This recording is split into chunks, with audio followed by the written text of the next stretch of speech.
Akan niya pa ni video. Ako ay sabi, ang may isa. O, ano ganyan? Video. Akan na kayo, Picture lang daw sa kanya. O, picture lagi mo nga.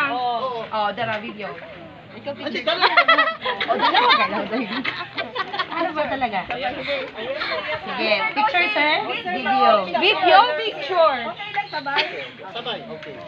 Okay, start to. Start tapos ribbon cutting. Okay, go. May buntag sa tanan. Welcome sa ato ang ribbon cutting sa gihatag nga project ni Councilor Mirna Daludo Ortiz nga linya sa kuryente dili lang sa community sa Lower Kibalang apil na pod ang atong eskwelahan sa Dato Elementary School. Daghang salamat Councilor sa imuhang tabang. Imuha gyud giduso og maayo nga matauran og kuryente among eskwelahan. For how many years kay kami na lang ang school sa highway nga wala pay kuryente, but this time natinuod nana sa atong atubangan karon ang maong kuryente. So daghang salamat sa imong effort, Councilor. Palakpak po pinagana. Okay, so now, counting. Ikaw mag-1.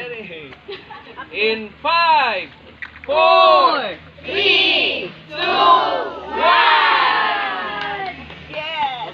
Happy show. Okay, happy, not happy. Thank you.